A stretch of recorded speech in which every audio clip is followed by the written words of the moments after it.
오늘 말씀을 통하여 믿음의 유산을 남기라는 말씀으로 함께 은혜 받겠습니다. 옛날부터 전해져 내려오는 이야기가 있습니다. 엄마의 말을 듣지 않고 모든 일에 그렇게 반대로만 살던 청개구리 이야기입니다. 어느 날 엄마가 병들어 죽게 되자 엄마는 언제나 반대로만 행동하는 청개구리를 생각하고는 청개구리에게 이런 유언을 남기죠. 엄마가 죽으면 강가에 묻어다오. 엄마가 죽으면 강가에 묻어다오. 잘 아시다시피 그렇게 말 안 듣던 청개구리는 엄마가 돌아가시고 나서 엄마한테 불효한 거, 엄마 말 듣지 않은 거 뒤늦게 후회하고 엄마의 마지막 유언을 따르고자 엄마의 무덤을 강가에 만듭니다. 이후 청개구리는 비만 오면 엄마 무덤이 떠내려갈까 지금까지 운다는 그런 아주 안타까운 이야기죠. 오늘 말씀도 죽음을 준비하였던 청개구리 엄마처럼 오늘 말씀 보면은 야곱이 자신의 죽음이 얼마 남지 않음을 알고 그 죽음을 준비하고 있습니다. 야곱은 이제 애굽에 내려와 거주한 지가 17년이 지났다라고 오늘 말씀 기록하고 있습니다. 그러고 보니 그의 나이는 130세에 내려왔으니 147세가 되었습니다.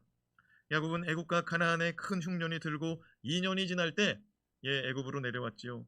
요셉이 7년 풍년이 지나면 7년 흉년이 계속될 것이다. 그러니까 흉년 2년째 될 때 왔으니까 이제 17년이 지났다면은 흉년 나머지 5년도 끝나고 이제 12년 다시 흥하는 세월을 야곱이 보았던 것입니다. 야곱은 죽음이 얼마 남지 않은 가운데 사람들을 시켜가지고 요셉을 좀 불러와다오. 요셉을 좀 불러와다오. 그래서 요셉에게 자신의 죽음을 준비하도록 부탁합니다. 자, 그렇다면 오늘 말씀을 통하여 믿음의 사람의 마지막 인생 여정 가운데 우리는 무엇을 남겨야 할지 우리 신앙의 교훈을 좀 얻었으면 좋겠습니다. 첫 번째, 죽음도 믿음의 유산이 되도록 남겨야 합니다. 선포합시다. 죽음도 믿음의 유산이 됩니다. 사는 것도 믿음의 유산인데 죽는 것도 믿음의 유산이 되어야 된다. 29절 말씀 같이 읽어보겠습니다. 시작. 이스라엘이 죽을 날이 가까우매 그의 아들 요셉을 불러 그에게 이르되 이제 내가 내게 은혜를 입었거든 청하노니 내 손을 내 허벅지 아래에 넣고 인애와 성실함으로 내게 행하여 애굽에 나를 장사하지 아니하도록 하라. 야곱은 자신의 죽음이 얼마 남지 않음을 알고 요셉을 불렀죠. 그리고 요셉에게 부탁합니다. 내가 너에게 은혜를 입었거든 내 부탁을 들어다오. 잘 생각해 보세요. 아버지가 아들을 불러다 놓고 이렇게 말합니다. 내가 너에게 은혜를 입었거든 내 부탁을 들어다오. 아니, 은혜는 그냥 윗사람이 아랫사람한테 아니면 우리가 알고 있는 은혜 받을 자격이 없는 자가 또 받을 그런 사람에게 주는 것을 이렇게 은혜라고 그랬는데, 그러면 이게 어떻게 된 말인가? 우리가 상식적으로는 아버지가 아들한테 은혜를 베풀어야 될 것 같은데 그렇지 않잖아요. 야곱은 이런 말입니다. 내가 너한테 해준 게 없다는 거예요. 내가 너한테 해준 게 없다는 거예요. 내가 너한테 뭘 부탁할 처지가 아닌데 네가 나를 불쌍히 여기고 네가 나를 사랑하고 네가 나에 대해서 좋게 여기거든. 나한테 은혜를 주고 있거든. 내 부탁 좀 들어달라는 거예요. 자, 그래서 제가 오늘 이 말씀이 이거를 좀 아버지에게 사랑하고 있다면, 아버지를 사랑한다면 이렇게 번역이 되면 좋겠다라고 생각을 하고서 다른 성경을 찾아봤더니 정말 그렇게 번역이 되어 있는 거예요. 자, 우리가 세번역 성경 먼저 한번 읽어볼까요? 세번역번. 자, 시작. 이스라엘은 죽을 날을 앞두고 그의 아들 요셉을 불러놓고 일렀다. 내가 이 아버지에게 효도를 할 생각이 있으면 너의 손을 나의 다리 사이에 넣고 내가 인애와 성실함으로 나의 뜻을 받들겠다고 나에게 약속하라. 나를 이집트에 묻지 말아라. 또 현대인의 성경 번역본을 한번 읽어봅시다. 시작. 야곱이 죽을 때가 가까워지자 자기 아들 요셉을 불러 그에게 말하였다. 내가 진정으로 나를 사랑한다면 내 손을 내 허벅지에 넣고 나를 이집트에 장사하지 않겠다고 엄숙하게 맹세하여라. 그랬습니다. 야곱은 요셉에게 부탁했습니다. 만약 내가 나를 진정으로 사랑한다면, 그리고 네가 아버지를 사랑하고 효도할 마음이 있다면 나에게 마지막 부탁을 들어다오. 그러면서 하는 얘기가 뭐냐면 너의 손을 내 환도뼈 사이에 넣어달라고 말합니다. 환도뼈가 어디냐? 우리 현대인의 성경하고 세번역 번역에서는 그 환도뼈를 뭐라고 말하냐면 나의 다리 사이에다가 넣어다오. 다리와 다리 사이에 되는 엉치끝이잖아요. 엉치끝. 그리고 또 현대인의 성경에서 뭐라고 말하냐면 내 손을 내 허벅지에 넣고 맹세해다오라고 말합니다.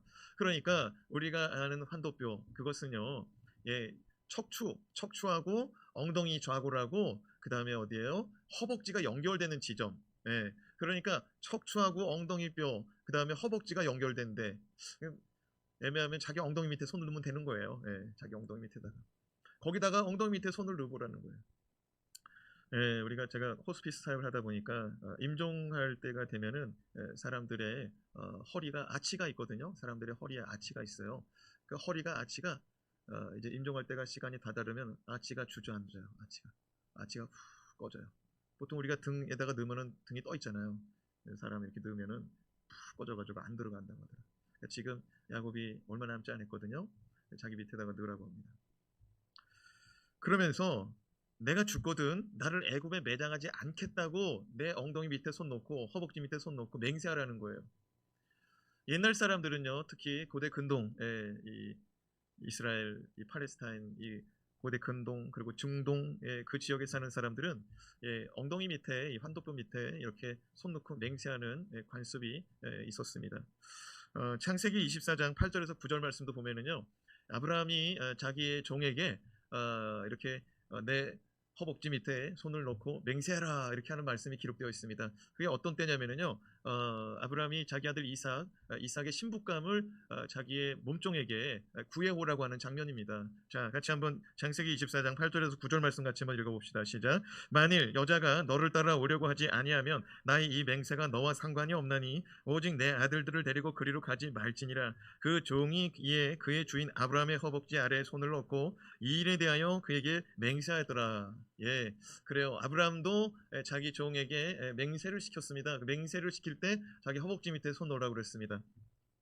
예, 이 사람들이 허벅지 밑에 엉덩이 밑에다가 손을 놓는 이유는 뭐냐면은 사람의 힘이 거기에서 나온다고 이게 믿었습니다. 그러니까 허리에 힘이 있어야 된다. 예, 허리가 무너지면 사람이 뭐 기둥이 무너지는 거다 그런 말이 있듯이 옛날 사람들은 사람의 힘은 거기서 나온다. 그래서 힘이 있는 동안에 너는 내 약속, 너와 나의 약속을 지켜라. 예, 제가 힘이 있는 동안에 제가 당신과 한 약속을 지키겠습니다. 그런 맹세가 허벅지 밑에 엉덩이 밑에 손 놓고 맹세하는 것입니다. 그러므로 지금 야곱은 요셉에게 단단히 다짐을 받고 있습니다. 너는 맹세해라. 내 환도뼈 밑에 손 놓고 맹세해라.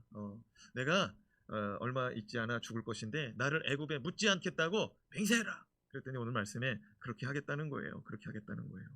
30절 말씀을 같이 읽겠습니다. 시작. 내가 조상들과 함께 눕거든 너는 나를 애굽에 메어다가 조상의 묘지에 장사하라. 요셉이 이르되 내가 아버지의 말대로 행하리다. 야곱은 아버지의 말씀대로 아버지가 죽은 다음 아버지의 시신을 메어다가 조상의 묘지에 장사합니다. 그들의 조상의 묘지는 어디냐? 가나안 땅, 헤브론 땅, 막벨라 굴입니다. 야곱은 왜 애굽에 묻히면 자손들이 성묘 다니기도 편할 텐데 굳이 저 국경을 넘어서 가나안 땅 막벨라 굴에다가 나를 묻어달라고 했을까요? 여러분, 당시 애굽은 시신의 보존, 시신의 부패 방지 기술이 세계 최고였습니다. 그들은 미라를 만들죠. 애굽의 미라가 지금까지도 뭐 이빨, 머리털, 뭐 피부 그대로 있잖아요. 애굽에서 장사 지내고 애굽의 묘실에 들어가면은 그 바로가 뭐 피라미드 하나 져달라고는 못 져주겠습니까? 요셉이 그렇게 이쁜데 그렇게 좋은 그런 매장지가 있음에도 불구하고 왕족과 귀족이 들어갈 그 땅에다가 묻혀줄 텐데 굳이 가나안 땅에다가 나를 좀 묻어다오 이렇게 약속한 이유가 무엇일까? 야곱은 지금 비록 애굽과 가나안 땅에 흉년이 들어 피신 왔지만 우리는 가나안 땅에 살아야 될 하나님의 백성들이라는 사실을 잊지 않고 있습니다. 반드시 가나안 땅으로 돌아가야 한다는 사실을 자기의 죽음으로 가르쳐주고 있는 것입니다. 우리는 돌아가야 된다. 하나님이 약속하고 하나님이 명한 땅으로 돌아가야 된다.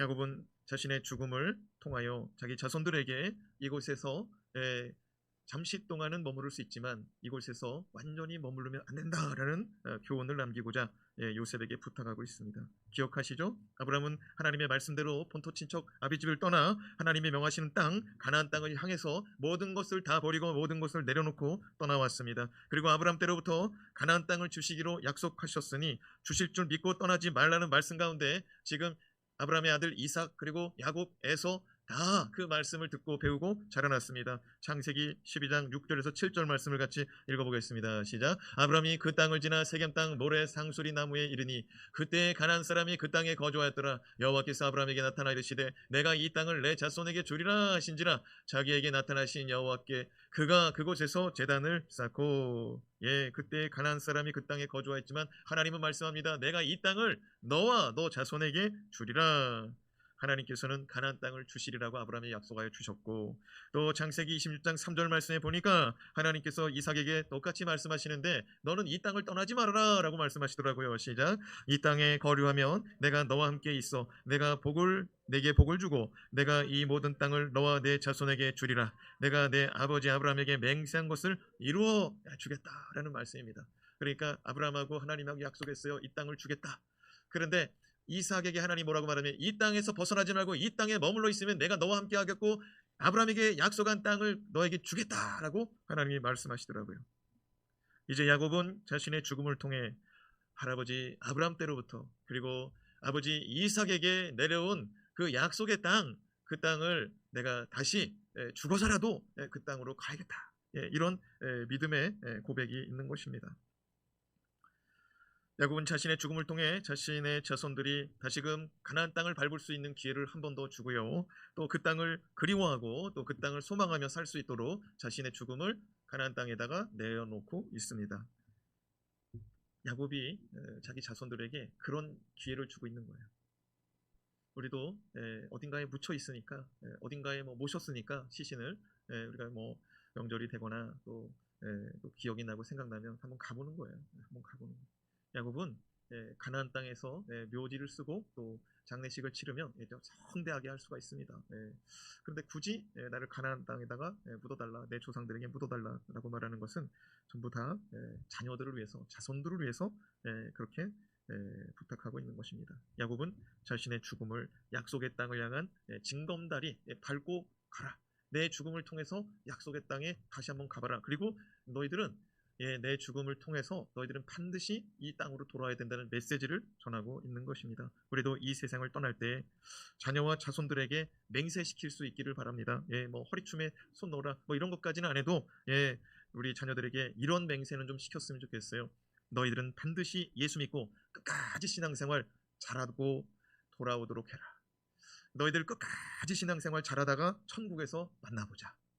너희들 끝까지 신앙생활 잘해서 너희들 다시 만날 때는 내가 천국에서 자랑할 수 있는 사람들로, 자랑할 수 있는 자손들이 다 되었으면 좋겠다.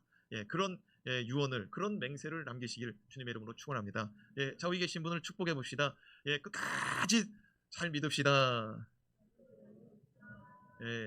한 번 더 축복하는데요. 천국에서 대단히 칭찬받는 사람 되시기 바랍니다. 시작. 천국에서 대단히 칭찬받는 사람이 되시길 바랍니다. 둘째, 우리의 인생 여정 마지막 때가 다다를 때에 축복의 근원이 메마르지 않도록, 축복의 근원이 마르지 않도록 힘써야 될 것입니다. 인생을 먼저 산 신앙인은 후손에게, 후배들에게 축복이 어디에서 오는지, 인생의 형통이 어디에서 오는지 잘 알려줘야 됩니다.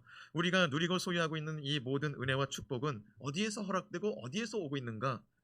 이것을 우리가 앞서 산, 먼저 산 우리들은 후배들에게, 후손들에게 가르쳐줘야 됩니다. 자, 3절에서 4절 말씀 같이 읽겠습니다.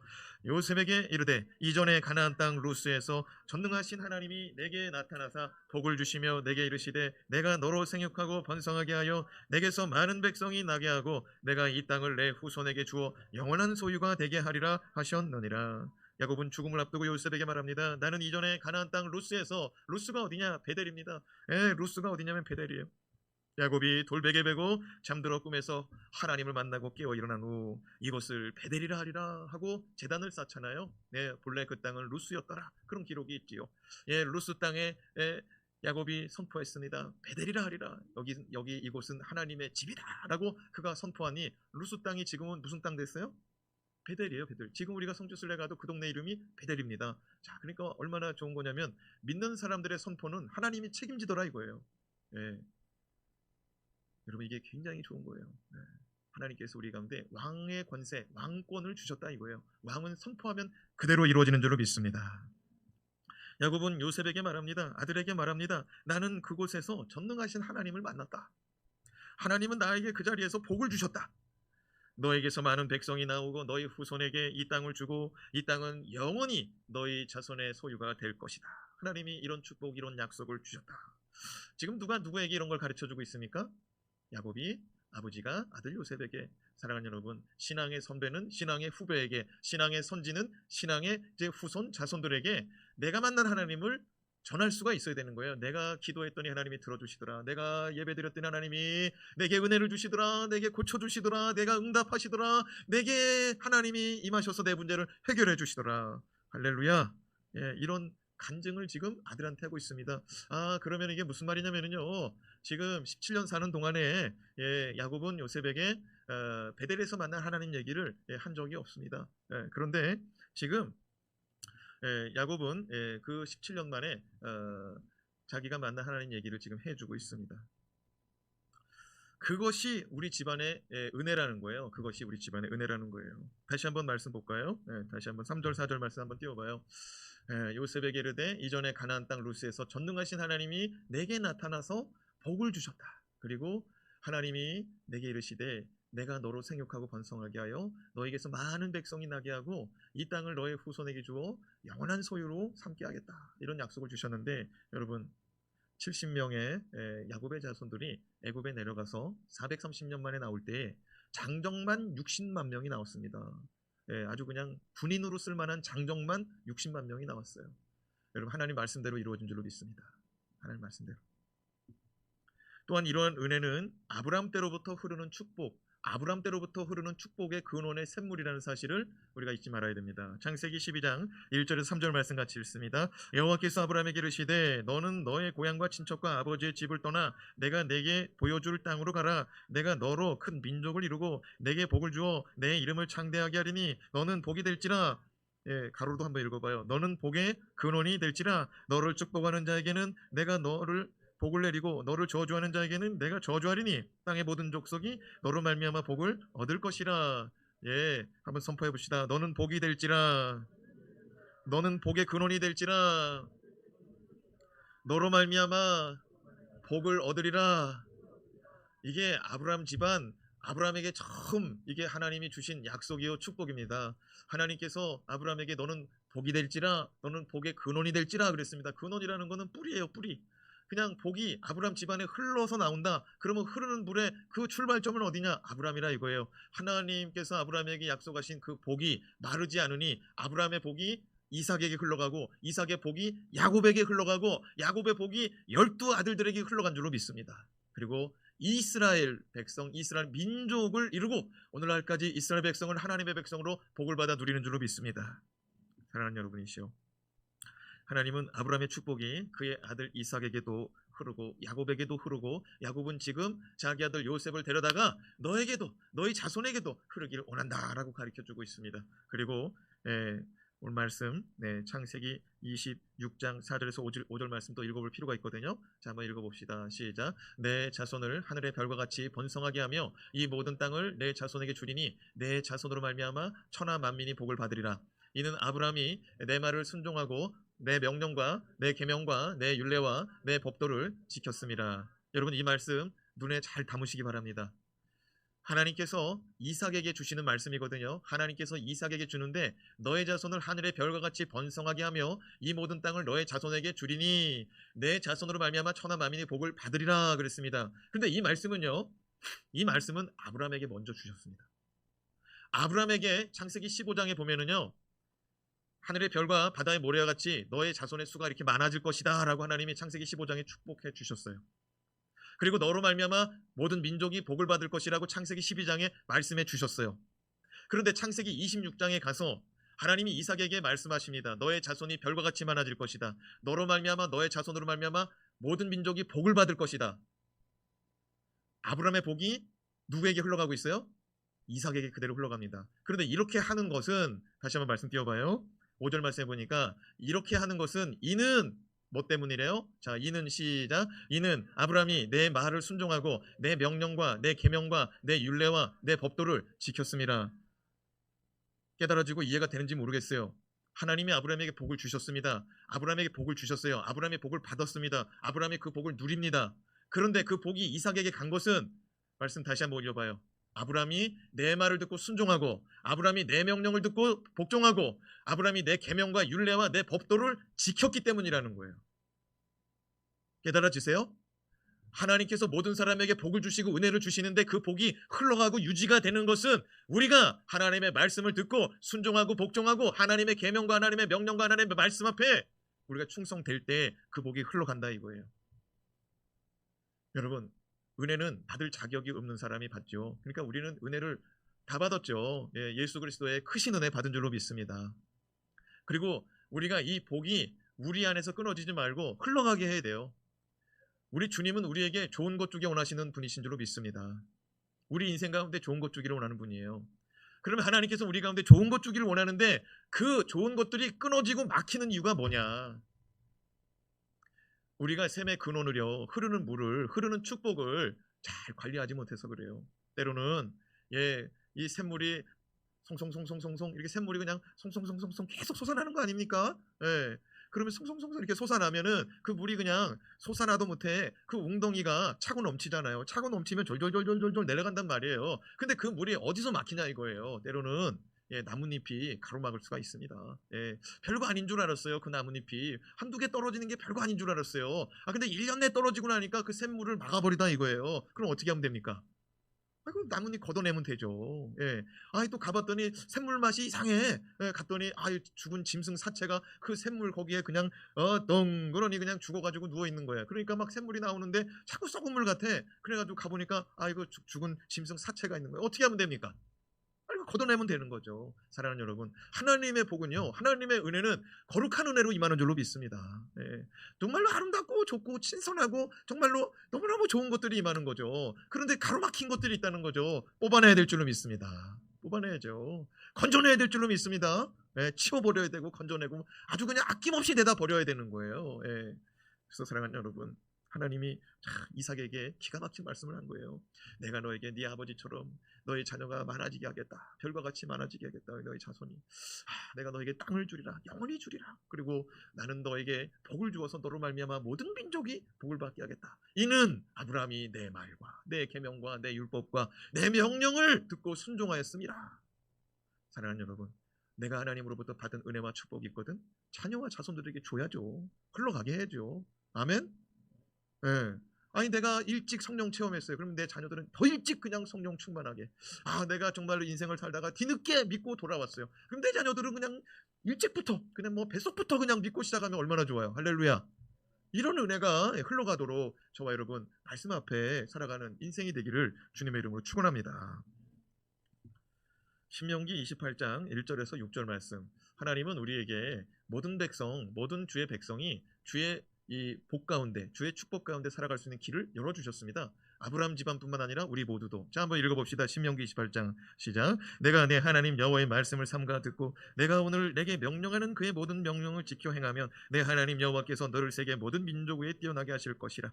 내가 내 하나님 여호와의 말씀을 청종하면 이 모든 복이 내게 임하며 내게 이르리니 성읍에서도 복을 받고 들에서도 복을 받을 것이며 내 몸의 자녀와 내 토지의 소산과 내 짐승의 새끼와 소와 양의 새끼가 복을 받을 것이며 내 광주리와 떡반죽 그릇이 복을 받을 것이며 내가 들어와도 복을 받고 나가도 복을 받을 것이니라. 아멘. 제가 설교를 많이 하는데 이 말씀을 읽고 이 말씀을 설교할 때 좋은 사람은 거의 없더라고요. 다들 잘 되고 싶어요. 그런 열망이 우리 안에 있어요. 근데 하나님은 잘 되고 복받고 번성하고 창대한 이런 길을 제시해 주셨는데 오늘 말씀에 뭐라고 그러냐면 여호와의 말씀을 삼가 잘 듣고 오늘 내가 너에게 명령하는 그 명령을 잘 지켜라. 여호와의 말씀을 잘 청종하기만 하면, 길을 기울이기만 하면 복을 받는다는 거예요. 할렐루야. 여러분, 예배 시간에 말씀을 잘 들어보세요. 복 받는 비결이 그냥 가르쳐지고 열려지고 임하는 거예요. 믿으시면 아멘. 사랑하는 여러분, 오늘부터 다시금 주의 말씀에 잘 귀 기울이시기 바랍니다. 아멘. 들어가도 복을 받고 나가도 복을 받는데요. 할렐루야. 자녀도 복을 받고 자손도 복을 받고 짐승도 복을 받고 그냥 그 땅도 복을 받고 그냥 하나님이 다 주고 싶어요. 그릇이 있으면 그릇이 있는 대로 복을 주신대. 할렐루야. 근데 여러분, 하나님 뭐라 그러냐? 그릇이 있느냐? 그 그릇 내가 다 채워주고 싶다는 거예요. 하나님은 얼마나 우리 가운데 잘 됐으면 좋겠어요. 얼마나 우리가 잘 됐으면 좋겠는데 집안에 있는 그릇까지도 다 채워주고 싶대요. 그런 은혜가 여러분에게 저에게 임하기를 바랍니다. 오늘 이 시간 말씀 잘 들으면 된대요. 할렐루야. 잘 듣기만 해도 그냥 복을 받는다는 거예요. 지키면 더 난리 나는 거예요. 지키면 더 난리 나는 거예요. 자꾸만 들으면요 믿음이 생긴다는 거 아닙니까? 아멘. 사랑하는 여러분, 말씀은요 믿음으로 받고, 말씀은 우리 안에 그것이 나에게 주시는 말씀으로 받아들여질 때에 능력이 나타나는 거예요. 아멘. 여러분, 내 말씀 삼으시기 바랍니다. 이제 9월 시작이에요. 오늘 며칠이죠? 오늘 5일이죠. 5일. 예, 지난 밀린 5일치 이번 주에 다 하세요. 탕감해 줄 테니까. 본래는 3일 안에 해야 되는데 이번 주 밀린 거 하면은 다 탕감해 줄 테니까 한번 해보세요. 말씀을 잘 듣기만 해도 들어가도 나가도 복을 받는데요. 아이고, 도대체 어디 가서 돈을 벌고 싶고 어디 가서 형통하고 어디 가서 번성하고 싶은 거예요. 하나님이 이렇게 다 가르쳐줬는데. 할렐루야. 아이, 복을 받을 길을 다 가르쳐줬어요. 그리고 인생 가운데 나뭇잎같이 그냥 불필요한 것이 쌓이는 줄 몰라요. 그 별거 아닌 줄 알았어요. 근데 말씀을 들여다보면 그거 걷어내야 된다는 것도 깨달아진다는 거예요. 그 아무렇지도 않은 것 같이 여겨진 것도 어느 날 말씀을 듣다 보면 그게 잘못된 거였구나, 이게 깨달아진다 이거예요. 그런 은혜가 임하길 바랍니다. 다 잘 됐으면 좋겠어요. 다 불필요한 것들은 다 잘라내고 버려버리고 건져내버리고. 할렐루야. 네. 받은 은혜가 있거든. 야곱처럼 내가 만난 하나님. 야곱은 뭐라 그래요? 난 루스 땅에서 전능하신 하나님 만났대요. 아멘. 여러분, 매일 성경에다가 좀 기록해 놔요. 그리고 1년 지나서 이거 한번 열어봐요. 어떤 은혜가 있었는지. 많은 은혜가 있었을 거예요. 많은 깨달음이 있었고요. 많은 주신 말씀들이 있었을 거예요. 연말에 1년 개근한 사람들 대단한 걸 좀 준비해 보겠어요. 정해지진 않았어요. 네, 그러나 대단한 걸 주고 싶어요. 그리고 지금서부터라도 오늘 쫙 달려보세요. 9월달서부터. 또 알아요? 네, 연속으로 하는 사람들, 몇 번 이상 한 사람들 그래도 또 챙겨줄지. 뭐 이렇게 별건 아니지만 그래도 우리가 받으면 또 힘이 되잖아요. 마지막으로 하나님의 갚아주심을 신뢰하는 믿음의 여정이 되어야 됩니다. 끝까지, 죽는 순간까지 지금 내 눈앞에서 채워지지 않아도 하나님은 반드시 갚아주신다, 이런 믿음이 있기를 바랍니다. 야곱은 그런 믿음이 있더라고요. 나는 지금 죽지만 하나님이 갚아줄 줄로 믿는, 보상해줄 줄로 믿는 그런 믿음이 있더라고요. 하나님께서 인생 가운데 뿌린 대로 거두게 하시죠. 또 손해본 것이 있으면은 또 갚아주시더라고요. 내가 누구 때문에, 또 예수 믿는 것 때문에 손해보면 하나님이 갚아주더라고요. 야곱은 외삼촌 라반의 집에서 라반에게 10번이나 사기를 당합니다. 돈을 주기로 해놓고 안 줘요. 몇 번이나? 10번이나. 그러니까 쓰러지는 겁니다. 쓰러지는 겁니다. 하나님은 야곱의 곁에서 그 모든 것을 다 보시고 훗날 라반의 집에서 나올 때 다 갚아가지고 퇴직금뿐만 아니라 밀린 임금 정산까지 해가지고 몇 배를 들고 나오잖아요. 야곱은 애굽에 내려와 17년을 지내며 요셉이 애굽의 노예로 팔려와 얼마나 고생을 많이 했는지 잘 알아요. 그런데 아버지가 갚아줄 게 없네. 왜냐면은 야곱이 아버지인데 요셉이 더 잘 살아. 그리고 야곱은 지금 나이가 147인데 자기 죽음이 얼마 남지 않았다는 걸 느끼고 있어. 금년 안에 내가 죽는다는 걸 느끼고 있어요. 아니, 그러면 내가 죽을 날이 얼마 안 남았는데 내 아들은 나보다 더 짱짱해. 그리고 내 아들은 나보다 더 잘 살아. 그러면 내가 내 아들한테 뭘 좀 갚아주고 싶고 내 아들의 인생 가운데 보상을 해주고 싶은데 뭐가 있어야죠. 뭐가 있어야지. 그래서 오늘 말씀에 보면은요, 야곱이 믿음으로 선포하더라고요. 야곱이 믿음으로 선포하더라고요. 그렇게 이루어질 줄 믿고 하나님이 갚아주실 줄로 믿고. 이는 말씀을 한번 읽어볼까요? 5절에서 6절 말씀 시작. 내가 애굽으로 와서 너에게 이르기 전에 애굽에서 내가 낳은 두 아들 에브라임과 므낫세는 내 것이라. 루벤과 시몬처럼 내 것이 될 것이요, 이들 후에 내 소생은 너의 것이 될 것이며 그들의 유산은 그들의 형의 이름으로 함께 받으리라. 노란 글씨 한번 읽어볼까요? 시작. 내 것이라 내 것이 될 것이요. 여러분, 이게 무슨 말인 줄 알아요? 야곱이 요셉에게 하는 말이에요. 너의 두 아들이 있지, 애굽으로 내려오기 전에 너가 낳은 첫째 아들 므낫세, 둘째 아들 에브라임이 있지, 그 두 아들은 내 것이야. 그 두 아들은 내 것이 될 것이야. 좀 이렇게 말하는 거예요. 자막을 한번 다시 올려볼까요? 두 아들 에브라임과 므낫세는 내 것이라. 루벤과 시몬처럼 내 것이 될 것이요. 그럼 이게 족보가 어떻게 되는 거예요? 두 아들이, 요셉의 두 아들이, 손자가 아버지가 낳은 아들로 입양을 하겠다는 거예요. 입적을 하겠다는 거예요. 아니, 요셉이 낳은 아들을 아버지가 지금 뺏어가겠다는 거예요. 루벤과 시므온 반열에다가 올려놓겠다는 거예요.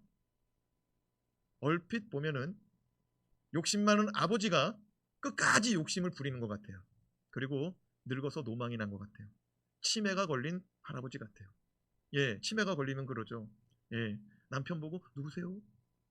왜 내 손을 잡으려고 그래요? 또 아들한테 그런다고 하지도. 어유, 우리 남편 왔냐고. 사랑한다고 우리 여보. 그러니까 아들이 엄마 왜 그래? 예, 치매가 걸리면 그러죠. 그 치매가 걸린 할아버지처럼 에브라임하고 므낫세는 내 거다. 내 아들이다. 이리 오너라 내 아들아. 이렇게 말하고 있는 거예요. 근데 그게 아니라는 거예요. 이건 뭐냐면은요. 야곱의 자녀는 12명 아닙니까? 그런데 이 12명 가운데 요셉의 자리에 요셉의 몫은 한 자리인 거예요. 12명 가운데 받을 유산은 12명 한 자리인 거예요. 그런데 야곱이 너의 몫으로 두 사람 몫을 올려주겠다는 거예요. 네가 애굽에서 우리 식구들을 구원하기 위해서, 우리 민족을 구원하기 위해서, 온 세상 사람들을 구원하기 위해서 애굽에 내려와 네가 고생이 많았다. 나는 너에게 갚아줄 것이 없다. 그러나 하나님께서 나의 자녀들을 통해서 복을 주신다고 그랬으니 나는 너의 자녀를 내 자녀 삼고 너에게 임할 복이 하나인데 나는 두 개를 주겠다는 거예요. 자, 표를 하나 올려주시면 감사하겠습니다. 이스라엘의 12지파입니다. 레아가 낳은 아들들은 루벤, 시므온, 레위, 유다, 이사갈, 스불론입니다. 실바, 레아의 여종 실바가 낳은 자녀는 갓과 아셀입니다.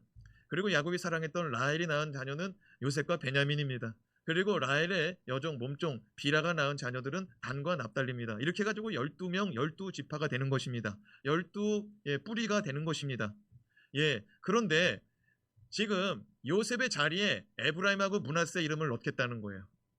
그리고 요셉이 그렇게 선포하였는데 훗날 출애굽 때에 모세 시대 때에 하나님의 율법을 만들어 율법을 모세에게 가르쳐주고 율법을 모세가 기록할 때에 레위 지파는 이스라엘에서 별도의 지파로 빠지게 됩니다. 거룩한 제사장으로 빠지게 됩니다. 그래서 그 자리를 요셉의 말대로 430년 후에 에브라임과 므낫세가 그 자리에 들어가는 거예요. 레위 지파 빈자리에 들어가요. 그래서 요셉은 형제들 간에서 두 사람 몫을 받습니다. 사랑하는 여러분, 야곱은 선포하면 동네 이름도 바뀌더라고요. 야곱은 선포하면은 12지파도 지파가 바뀌어버리더라고요. 이스라엘의 뿌리도 바뀌어버리더라고요. 물론 레위가 역사 속에서 사라진 건 아니에요. 레위 지파는 레위 지파대로 있어요. 근데 그들은 하나님의 일만 하는 지파예요. 세상 일과 세상 사람과 구별되는 거예요. 레위 지파는. 사랑하는 여러분, 아버지 야곱은 이제 죽음 앞에 요셉에게 해줄 게 없었습니다. 야곱은 내가 너의 두 아들을 내 아들들처럼 여기고 축복하겠다라고 말씀합니다. 그리고 그 축복의 선포는 그대로 이루어지더라고요. 요셉에게 두 배의 축복을 주고 싶었어요. 요셉이 고생하고 요셉이 힘들게 살아온 인생을 어떻게 해서라도 보상해주고 싶은데 내 힘으로 안 되니까 하나님이 좀 갚아달라는 거예요. 갚아주신 줄로 믿습니다. 야곱은 온 집안을 구원하기 위해 애굽에 내려와 고생하고 수고한 요셉을 축복하고 격려하고 싶었습니다. 그래서 믿음으로 축복한 거예요. 믿음으로 선언하고 선포한 거예요. 사랑하는 여러분, 부모가 늙어 죽을 때 많은 재산을 남기는 거, 그것도 뭐 의미가 있을 수는 있겠죠. 그러나 많은 재산을 남겼는데 믿음의 유산은 없어요. 그거는 물리는 꽹가리에 불과한 거예요. 그거 많아봤자 그거 몇 년이면 사라질까요? 금세 사라집니다. 금세 사라져. 그러나 믿음의 축복, 믿음의 유언, 믿음의 소망, 믿음의 기도, 믿음의 유산을 많이 남긴다면 그의 인생 속에서는 빛을 발하지 못하였다 할지라도, 아브라함이 그랬잖아요. 아브라함이 하나님으로부터 엄청난 축복을 받았어요. 자녀 얼마 안 돼요. 이삭 믿음의 자는 하나요? 몸종으로부터 낳은 자녀들 한 대여섯 명 돼요. 근데 하나님이 아브라함한테 약속할 때는 뭐라고 했어요? 하늘의 별처럼 준다고 그랬어요. 이루어졌어요? 안 이루어졌어요? 안 이루어졌어요. 근데 이루어질 줄로 믿고 살아가니 자녀들의 자녀들에게서 하나님의 은혜와 축복이 임하더라고요. 어떤 분이 그럴 수 있죠. 목사님, 자녀 거기까지 가기 전에 내가 죽겠어요. 그럴 수 있거든요. 하나님, 내가 먼저 복을 받았으면 좋겠어요. 예, 그렇게 복을 받으시기 바랍니다. 이삭이 하나님으로부터 100배의 결실을 얻었습니다. 하나님이 아까 창세기 26장에서 이 땅에서 거류하여라. 그러면 내가 너와 함께 하겠다. 내가 너에게 복을 주리라. 하나님 말씀을 듣고 내 눈앞에서 힘들고 어렵지만 그 말씀 붙들고 인내하여 오래 참으니 하나님이 그 해의 결실을 100배를 주셔서 그가 마침내 거부가 되었다. 이런 말씀이 창세기 26장에 있어요. 사모하는 자에게 임할 줄로 믿습니다. 철저하게 말씀을 붙잡으시기 바랍니다. 그러면 여러분도 당대의 하나님의 은혜를 볼 것입니다. 그리고 하나님 말씀대로 살아가는 습관, 하나님 말씀대로 살아가는 그런 삶이 끝까지 인생의 마지막 여정까지 갈 때 그 은혜와 축복이 막히지 않고 끊기지 않고 마르지 않고 흘러갈 것을 믿으시기 바랍니다. 기도하겠습니다.